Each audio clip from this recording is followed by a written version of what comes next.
Hello students, it's day 2 for chapter sound. The specific objectives of today's topic are sound as a longitudinal wave, amplitude and frequency.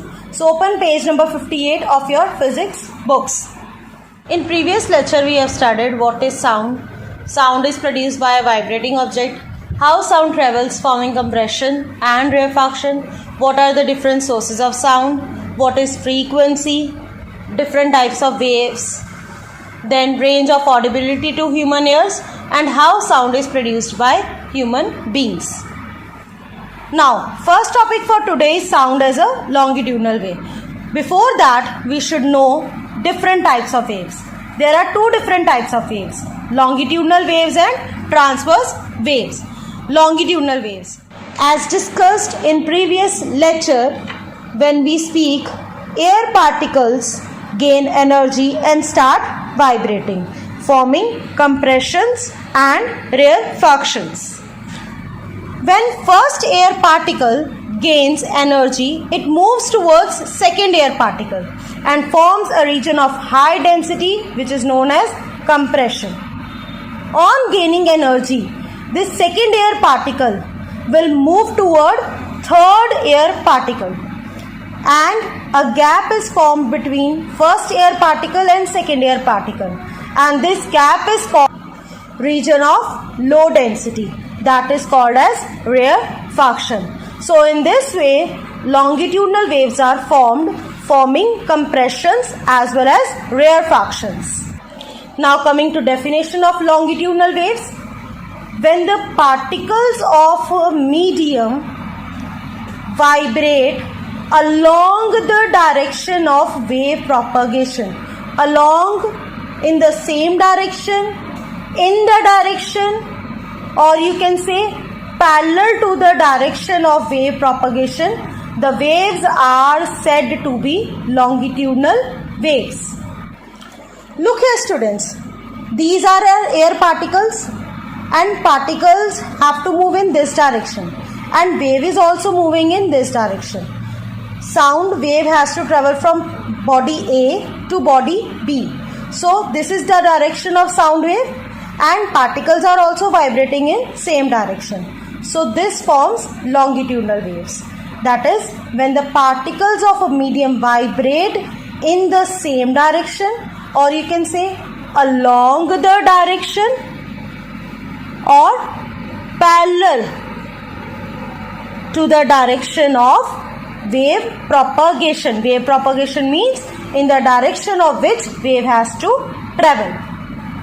So this is all about longitudinal waves. Now next is transverse wave. On gaining energy, when first particle vibrates up and down. Earlier in longitudinal waves, the particle was vibrating in the same direction of wave propagation. It was vibrating in this direction. But now the particle is vibrating up or down, forming crest and trough. Now what are crest and trough? Crest is the region of upward displacement of a particle from its mean position. Mean position is starting position, from where it started. This is the mean position of the particle. And this region of upward displacement of a particle from its mean position is called crest. And down, the region of downward displacement of a particle from its mean position is called as trough. So forming crest and trough. This first air particle forming crest and trough moves towards second air particle. Now second air particle on gaining energy from first air particle, it also starts vibrating up and down, forming again crest and trough, and then it reaches to third particle. So this kind of vibration forms a wave which is called transverse wave. So this is the transverse wave. When the particles of a medium vibrate normal, underline the word normal, very important, normal to the direction of wave propagation. Normal means perpendicular to the direction of wave propagation. The waves are said to be transverse waves. See students, the particle is moving normal to the direction of wave propagation. The wave has to propagate from A to B. Yes, the particle 1, 2, 3. The wave has to move from body A to body B. This is the direction of wave propagation, but the particle is vibrating in this direction, forming an angle of 90 degree. So this angle of 90 degree is generally called as perpendicular or normal. So here comes the definition of transverse waves again, that is that when the particles of a medium vibrate normal to, or you can say vibrate perpendicular to the direction of wave propagation, this is called as transverse wave. Our next topic is important terms related to sound. The first term is amplitude. Amplitude is a measure of how big the wave is. Its definition says the maximum displacement of a particle from either side of its mean position. Either side means any one side. It can be, this is its mean position, this is its extreme position. So the maximum displacement, why we have taken this as amplitude, why not this as amplitude?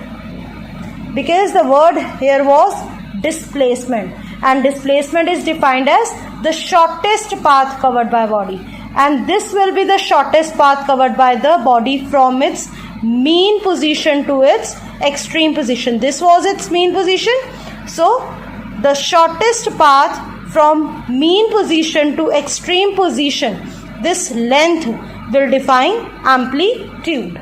In the case of simple pendulum, this is its mean position, or we can say resting position, and when it starts vibrating and reaches to its maximum height, which is called its extreme position, the displacement between, this distance between extreme and mean position is defined as amplitude. Its SI unit is meter. Now next term is frequency. We have done it in previous lecture also. Frequency is defined as the number of waves produced by a vibrating body in 1 second. That is, how many vibrations are produced by a vibrating body in 1 second. SI unit, as done earlier, SI unit of frequency is Hertz, and it is denoted by capital H and small z. The next term is wavelength. As the name suggests, length. So length is distance between 2 points. So wavelength is the distance between two successive crests or troughs, or you can say the distance between two successive compressions or rarefactions. In the case of transverse wave, it will be crests or troughs, or in the case of longitudinal wave, it will be compressions or rarefaction. So this is wavelength. It is denoted by lambda. This is the symbol for lambda. SI unit of wavelength, as it is a distance, so its SI unit will be meter, and it is denoted by small m. Understand wavelength with the help of a diagram. If these are two crests or these are two troughs, the distance between two successive means one after another. You cannot say if it is third one here, then the distance between this first and this third crest will be defined as wavelength. No, successive means one after another. The distance between two successive crests or two successive troughs is called wavelength. Next is time period. Time period, as the name suggests, it is the time taken by a wave to complete its one vibration. Time taken by a wave to complete its one vibration. One vibration include one crest and one trough, or one compression and one rarefaction. One crest or trough means starting from here and ending up here. This is our first vibration and this will be our second vibration. So time taken by a wave to complete its one vibration. One vibration when it is being completed, it is called as time period. SI unit of time period, it will be second and denoted by small s. Our next topic is characteristics of sound. This topic is as such not given in your book, but it's there in your curriculum, so you will learn this. Characteristics of sound. A word is LPQ. L for loudness, P for pitch, Q for quality. Loudness. Loudness is a characteristic of sound that depends upon amplitude of a wave. Amplitude of a wave. Now see this diagram, students. I have drawn three different waves here with varying amplitude. More will be the amplitude, louder will be the sound heard. So for this cases, in case first, this will be the first case, this considering as a second case, and this considering as a third case. In this case, very feeble sound will be heard. Why? Because this pink line indicating its amplitude. Very feeble sound will be heard as its amplitude is least. In case second, you will hear the sound more than first case, but it will be lesser than third case. Reason behind it is its amplitude. Its amplitude is less, so its sound will be feeble than third case. Now next is pitch. Pitch is a characteristic of a sound that depends upon frequency of a wave. We have done the term of frequency. Frequency is the number of vibrations in 1 second. Number of vibrations. Now see pitch here with the help of diagram. One vibration completed, second vibration, third vibration, fourth vibration and fifth vibration. Here it is one vibration, two vibration, three vibration, four vibration, fifth, sixth, seventh.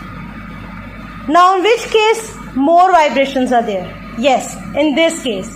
In this case we have 7 vibrations and in this case we have 5 vibrations. So pitch, this will be low pitch and this will have high pitch. This wave will have high pitch and this wave will have low pitch. So pitch depends upon frequency. More will be the frequency, more will be the pitch. Next comes is quality. Quality depends upon waveform of the wave. Now what is waveform? See this diagram, students. Now quality. You can see the diagram and I think so you can see what is its waveform. This is a simple waveform, whereas this is a waveform of a noise. So quality depends upon waveform. Waveforms are different, then quality is different of an instrument. So here ends the topic characteristics of sound. So learning outcomes of today's topic are longitudinal wave, transverse wave, differentiate between longitudinal and transverse wave, amplitude and its SI unit, frequency and its SI unit, wavelength and its SI unit, time period and its SI unit, and last is characteristics of sound. Students, some of the topics are missing in your book, but it's a part of your curriculum, like transverse wave is not in your book and differentiate between longitudinal and transverse wave is also not in your book, and last topic characteristics of sound is also not there in your book, but you will revise this topic and write the basic things on your textbook.